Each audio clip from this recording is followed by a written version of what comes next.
Hey, all you rad dads out there. Thank you so much for joining me on the Rad Dad Show today. I'm going to start the way we always do. Who are you? Well, my name's Don. I born and raised in this city. Born in St. Albert, raised in the city, Okay. and I am the junior Cub Scout leader for the Park Allen 24th, which gives me a chance to hang out with my kids around one of my other things that I do, which is a little bit of work at City Hall. Just a little bit. Yeah, just a bit. And I have two amazing kids. My son Dexter is almost 12, and my daughter Alice is almost 9. And yeah, I'm the mayor of the city, and Sarah and I chose to stay in Edmonton and raise our family here because this is one of the best places to raise a family. We've got some of the best schools in the world here. Amazing quality of life, safety, affordability of housing. And so it was really a family-oriented decision. I actually had an opportunity I had lived in Toronto and had an opportunity to go back there for a job about 15 years ago, and really looked at it hard and decided to stay, and also said, hey, there's a chance to make things better around here. And so through our volunteerism and community activism and through public service, Sarah and I have both hopefully not just made a difference, but also taught our kids about the importance of volunteerism and community engagement and civic life. Well, that's always been kind of a big part of your platform. It's something I've kind of picked up on. I don't know if platform's the right word, but your mission as the mayor has been focused on family in many ways, and something I've appreciated as a parent myself. Do you consider yourself a rad dad? It's one of those things that I'm not sure you can self-apply. I think there's some sort of initiation ritual, and I haven't been able to make it. I've been invited to lots of your events, and they look, in the before time, they looked amazing. Everything's virtual now, but I hope one day to qualify as a rad dad. I can only aspire at this point, and but I do have a shirt that someone did give me. So maybe somebody thinks I'm a rad dad. What do you think? What makes a rad dad? Well, I think, I know lots of rad dads in my peer group, folks who are at different stages of having kids. Sarah and I had kids a little bit earlier than a lot of our other friends. So some of them a lot of them have younger kids than us. And it's just really lovely to see dads doing non-traditional things with their kids too. And by which I mean, like, sort of defying gender stereotypes too. Lots more, non-traditional households with people staying at home, two dads households with friends of mine who through adoption are parents to kids who really need parents because of the circumstances they came into. And so, I think rad dads can come in all shapes and sizes. And then I think my own dad is pretty rad, actually. Okay. So yeah, tell me about that. Yeah. So, and this is, speaking of non-traditional parenting, my mom is retired now, but she's sort of a teacher for life. They kind of had to drag her out of the university, really. Okay. And she's still a professor emeritus. She still does community service work related to teaching, but she's an English teacher, taught in high schools for decades.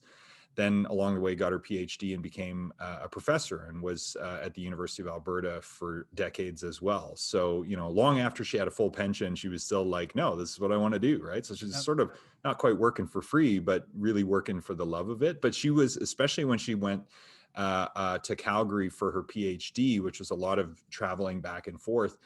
And because my dad's an artist and worked from home and was self-employed, I actually spent a lot of time with my dad early on.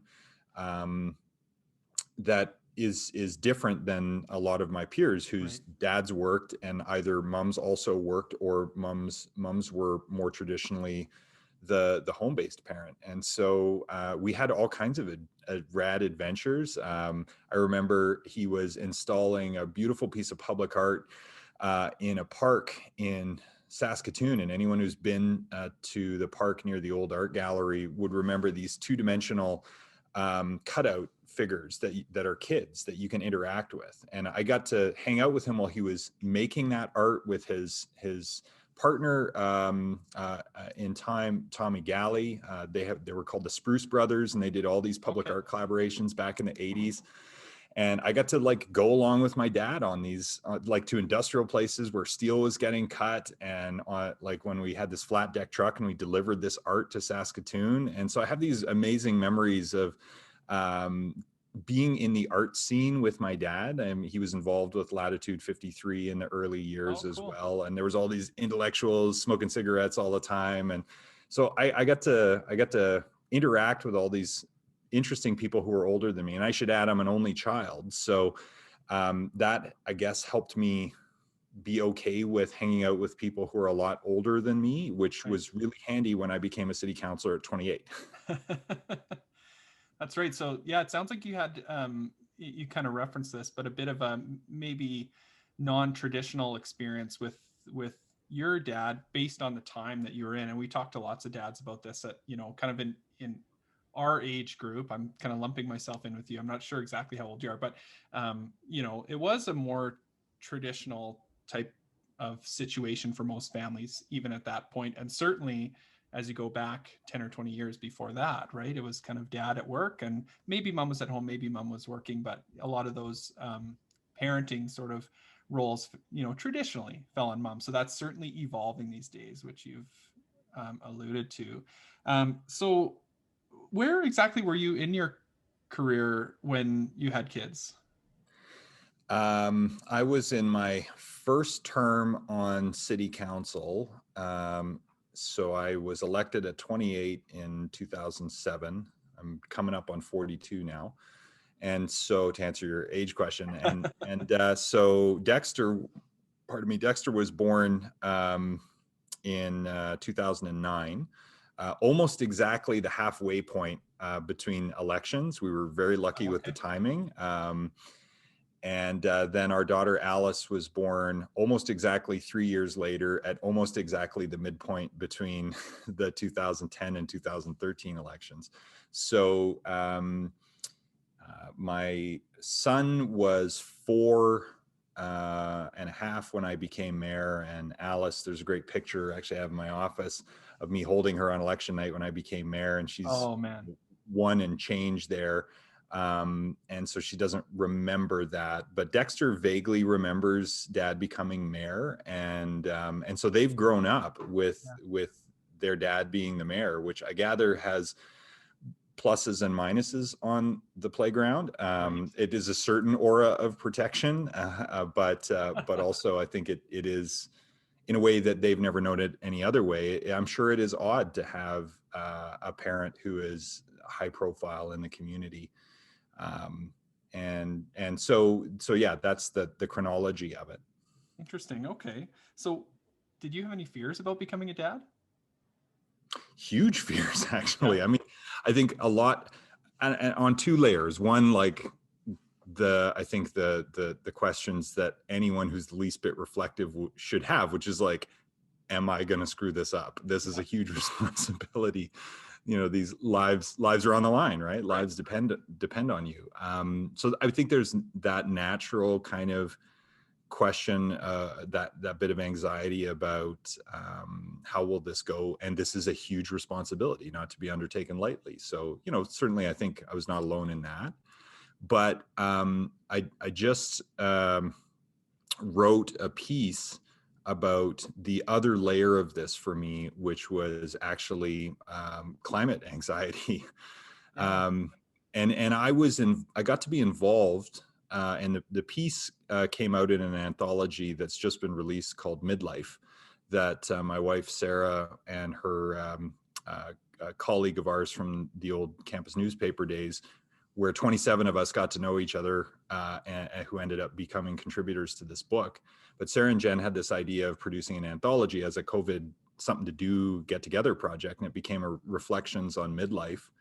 And so I wrote about the struggle I had whether to even have kids, because I was so concerned, and am still very concerned about the environment and our trajectory generally, and particularly around climate change. And becoming a city councillor, I mean, I was concerned about this going back to before, and it motivated me to be involved in public service, was to try to drive a sustainability conversation that I think younger people have driven around the world to make change on this. I was one of those younger people when I started this. And the essay sort of tracks the ebb and flow of global climate policy, the role of cities in that international diplomacy, the work we've done in Edmonton, and sort of the points in time where I had hope and I said, I think it's going to be okay. We should have kids. I think it's going to be fine. And then things getting really bad again, 4 or 5 years ago in the United States, think like, oh my God, what have we done? Can we do this? Right. And so I think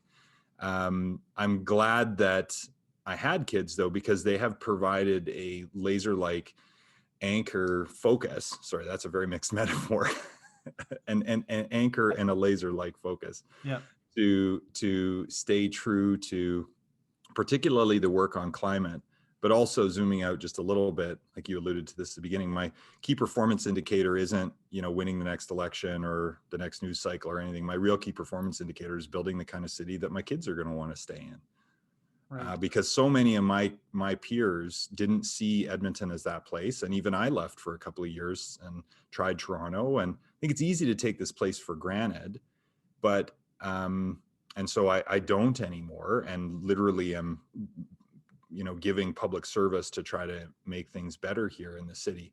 But ultimately, I want, when my kids are of the age where they're making the decision where they want to be, that to know that this is a place that is welcoming of everybody, that is just, that is full of opportunity, that is safe, that has clean air and water, and is a place full of people trying to do the right thing, globally, locally, environmentally, socially, that it's that kind of place, and that it has great infrastructure and affordable places to live and all those practical things.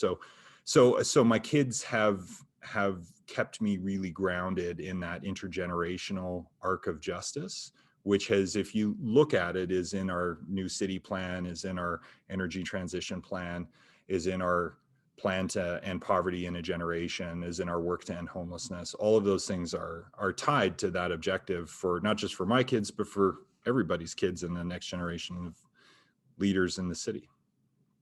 Yeah, it's interesting, a lot of parents, you talk to parents, they talk about their perspective changing when they become a parent, right? You kind of see things a little bit differently. When you apply that in the context of someone who's driving policy, municipally or otherwise, it's interesting to see how that can affect that policy on kind of a larger scale. So like I said earlier, I think as a parent, it's neat to see that, and it's important to know that somebody out there is kind of looking out for the future generation.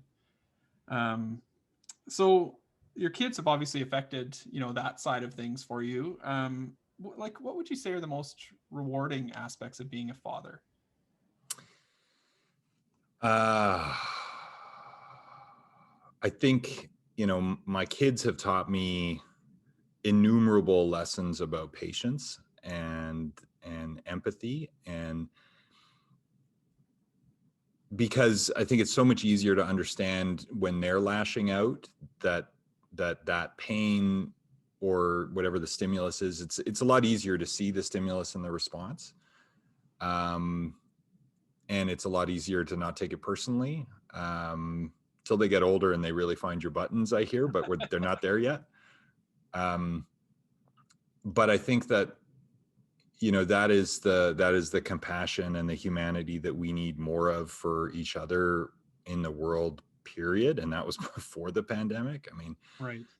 And so I think they've taught me a lot about empathy, and they taught me a lot about compassion just by being themselves, right? And by being flawed, by being upset sometimes, by being learning, growing, fallible creatures. And that's helped me also not give myself such a hard time. Like I describe myself as a recovering perfectionist, and you would hear, a thread of that in my concern about whether I would get parenthood right. But now I see it very much as kind of a cumulative effects thing, as opposed to like a linear right-wrong thing. Yeah. So they've taught me a lot of valuable lessons about that. And I think I've learned a bit of chill as a result.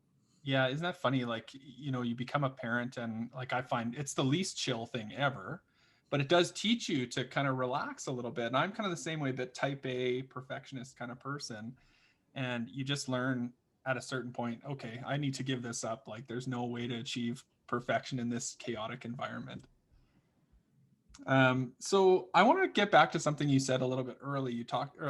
You talked about your kids on the playground and having a father who's in a public role. So can you talk a little bit about how you manage that? So maybe there's a couple things I'm kind of interested in, that work-life balance. Because I imagine that's What's that? yeah, the concept of work-life balance. However a person achieves that, and then boundaries. Because I've spoken to some other politicians or other people kind of in the public eye, where boundaries are really important too, in terms of you're in the public eye, how exposed is your family to that, and how you manage that. So maybe you can talk a little bit about that. Yeah, I mean, there's a lot of layers there. But first of all, I think we have been cautious and thoughtful about not talk about the kids a lot in terms of this sort of compass and KPI for intergenerational justice and long-termism, and how those values ground my leadership. But I'm careful not to use them as props either. Mm-hmm. And only at this point with their, other than Alice being kind of up on stage with me on election night, that's kind of the natural photo op.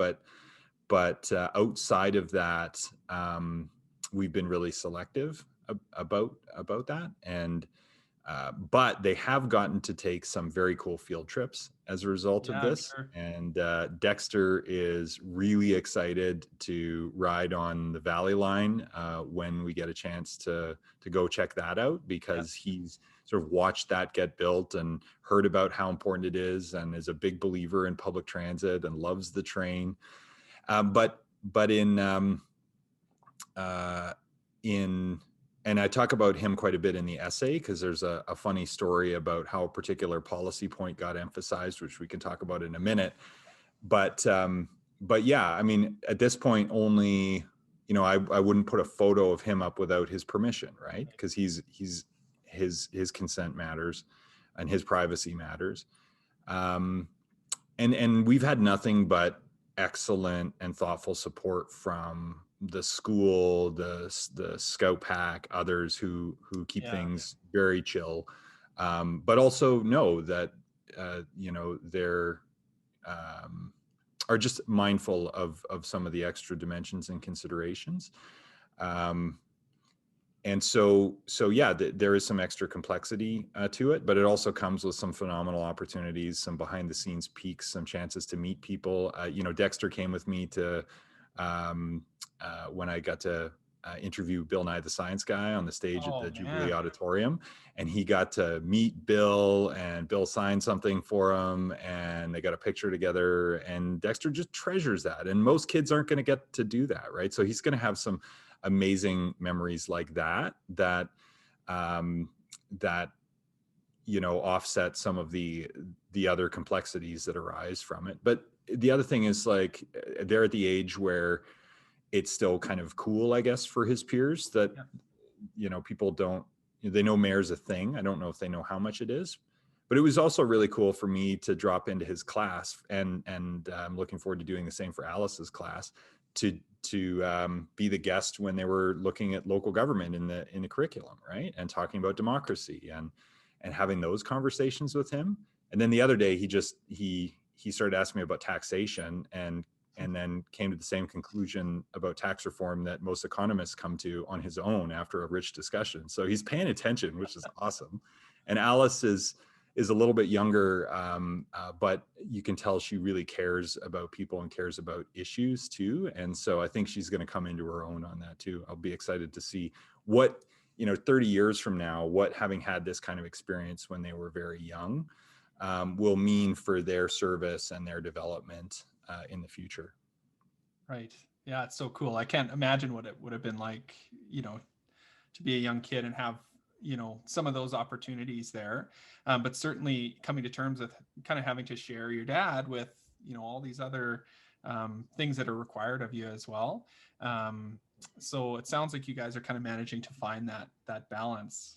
Well, I balance is a really tricky concept, and I'm increasingly leery of it because it's a word that can paper over a lot of complexity. So I wouldn't say that we've had great balance all the time. What we've had integration of the best of what this kind of role opens up against the trade-offs that come with it. And in a way, I've come to see that differently because of COVID, because instead of working 80 hours a week and being, out and about all the time, I'm probably still working as hard, and I'm probably undertaking more emotional labor and stress in probably 60 hours a week of a mix of virtual meetings and hybrid meetings at City Hall and high stakes conversations with other governments and civil society leaders in our community. Like, it hasn't been easy, but I've been home for dinner more in the last year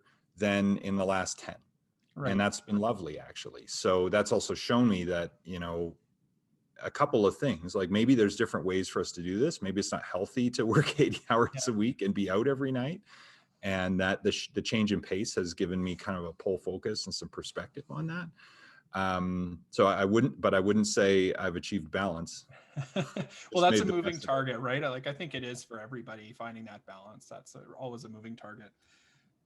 So what's next for Don Iveson? I know, you kind of publicly announced this is going to be your last term as mayor. So what's coming up in the next month's year? I know you talked a little bit about MIDLIFE already, and I'm glad you brought that up. So we have a mutual acquaintance, Jeff Moisa, is part of that book, and I sort of know him through some friends. Haven't talked to him in a little while, but I had heard that the book was coming out and you were part of it. So that's very cool. Kind of neat little connection. What else is going on for you over the next little while?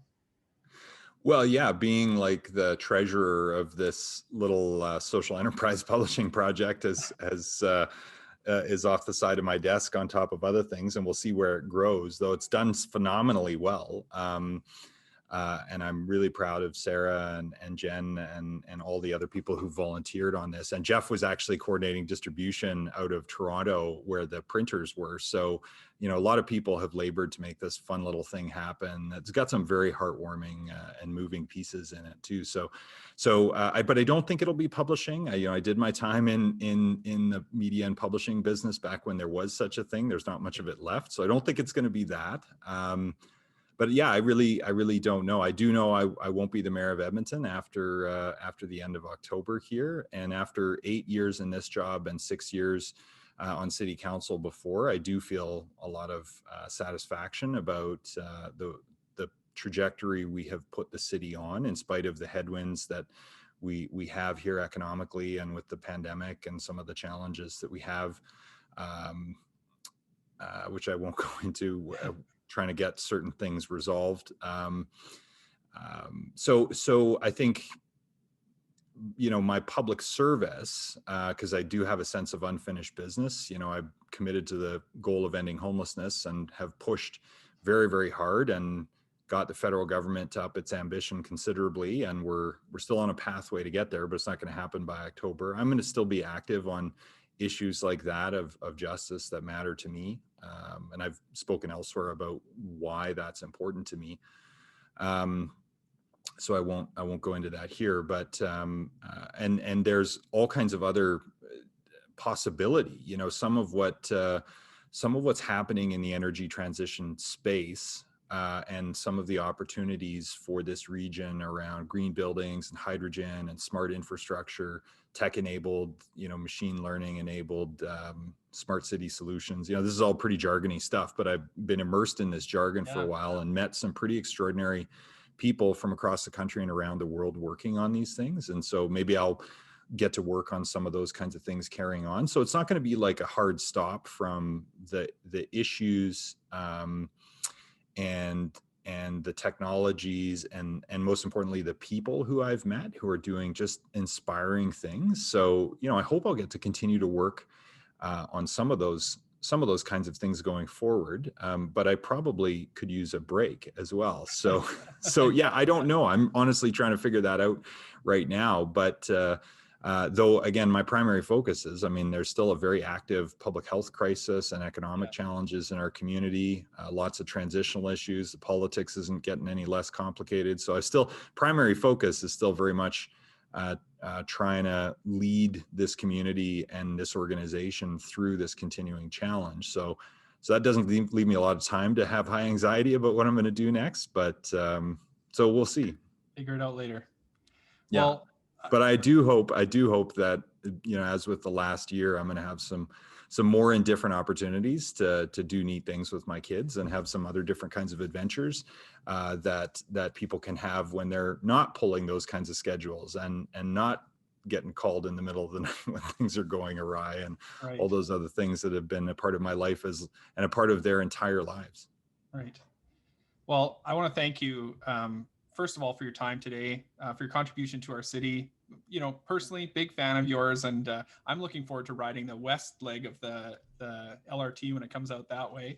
And thanks for being a rad dad. Any closing thoughts for dads out there listening? Well, just thanks for hanging in there. Like, all families, all households, all workplaces, all communities everywhere have been under tremendous stress in this pandemic. And I've been doing a lot of reading and reflection about mental health and about physiological manifestations of long-term stress and collective community trauma. And these are real things that are happening in our community. And I think networks like yours and many others who are now talking much more openly about how we support each other, how it's okay to not be okay all the time. Like, I think everybody I know has had at least one kind of minor breakdown over the last year, just with the stress of all of this, concern for our parents and our elders, concern for jobs, concern for friends who are sick, stress with childcare issues, virtual school issues, which many people are dealing with again here right now. Yeah. So hang in there, because we will get to the other side of this. Hope is what will get us through in terms of resilience, and then cooperation and doing the right thing, which is all the rules and getting vaccinated as soon as you can, all those things. There is a far side to this, and it's not as far away as it feels like in the low points. But also then just talking about the need for that resiliency and how to support each other and how to get resources, and that this, recognizing this has been hugely stressful. And men particularly, I think, have a harder time with talking about that and having vulnerability around that. And so I think any opportunity to do that with fellow dads, with other men in safe spaces, to get those supports, so that we can be rad dads and better human beings all the time. Like, that kind of growth is available to any of us at all times. But I think this pandemic has just given us a huge opportunity for reflection, to ask tough questions about toxic masculinity, which we see so much out there of these days, and hold each other capable of not reacting from the anger and the pain that's behind all of that, but challenging ourselves to be, you know, agents of healing and agents of justice. Because I think that's what makes a really rad dad. Yeah, that's so great. I think I totally agree. Definitely lots of the things we're hoping to be available to kind of provide in our community is just that network of support, right? And that is so important. So again, appreciate your time today. Hopefully we'll get you out to an event one of these days when it's safe to do so. Look forward to it. Yeah, all the best. Take care. Really appreciate it. Awesome. Thanks. This was fun.